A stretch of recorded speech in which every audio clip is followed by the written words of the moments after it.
to Coastal Roots Farm. My name is Megan and I'm an educator and farmer here on the farm.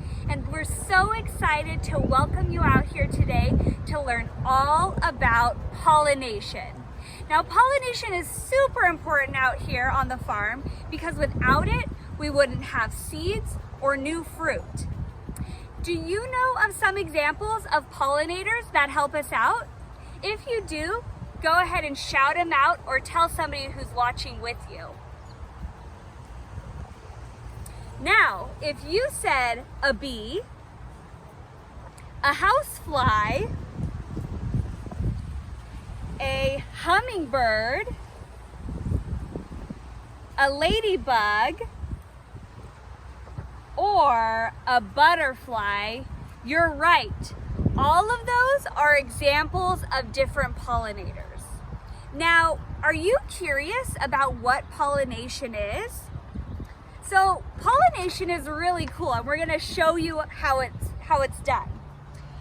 Now, a pollinator is attracted by the beautiful petals on a flower. I want you to picture yourself as a pollinator. You can be a bee, butterfly, or bird. Any of those pollinators we mentioned, go ahead and close your eyes and imagine yourself as one. Now you're flying around and you see this beautiful flower and it attracts you to come over. And once you're there, you smell a sweet substance. Do you know what that sweet treat our pollinators are looking for is called? It's called nectar. And as you're searching for that sweet nectar, you happen to rub up on one of these anthers. Go ahead and repeat that after me. Anther. Great job. And the anther is where the pollen is produced.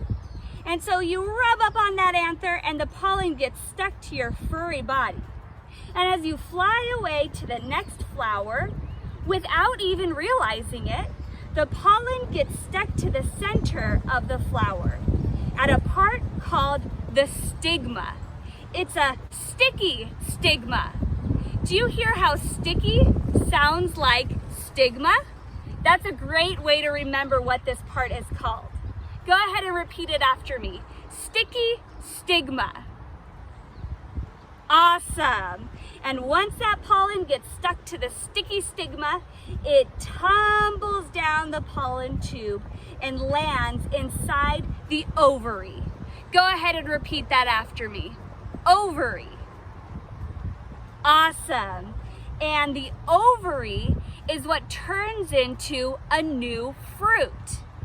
Now, what do you find inside a fruit? If you said seeds, you're right. And once that pollen lands inside the ovary, a new seed is formed and a new fruit expands and is formed as well. Now here on the farm, we have a ton of beautiful flowers to attract all of our pollinators. And it looks like we see a pollinator in action right now. Let's take a closer look.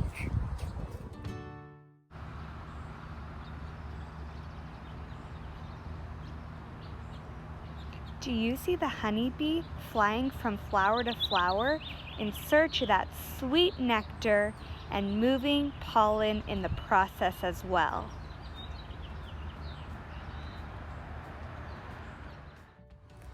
The pollinator, the bee, was right here on this flower, this calendula flower here. Take a closer look. Do you see on the outside of the center of the flower all of the anther? Each anther is what produces the pollen. And then here at the very center, that is the sticky stigma. The sticky stigma is where the pollen gets stuck.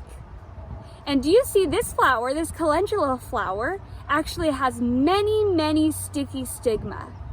We are going to take a closer look at this flower under the microscope. Here we are looking at that same calendula flower up close underneath a microscope. It is magnified 40 times. Isn't that cool?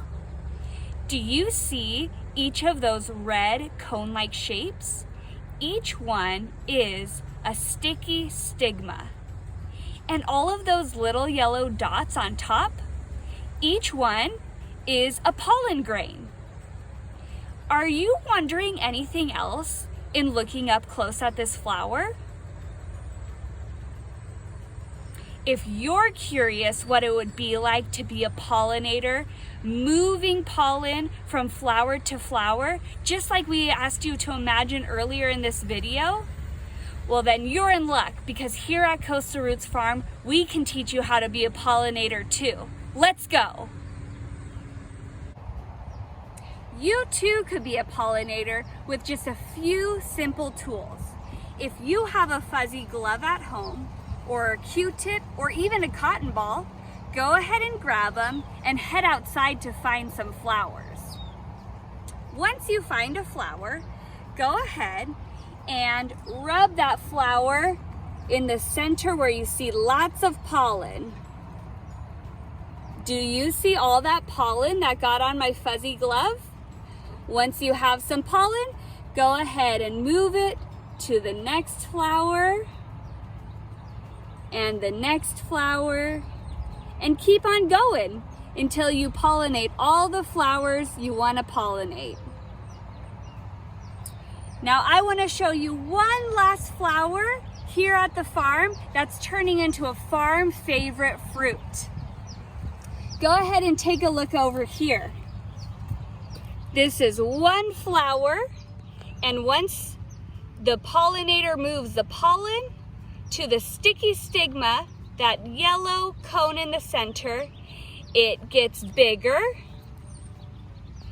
and bigger and bigger. Now, do you have an idea of what fruit this is? If you said strawberry, you're right. This fruit turns into a strawberry. We want to thank you so much for joining us out here at the farm today. And the next time you're eating fruit or even chocolate, make sure to thank your pollinator friends.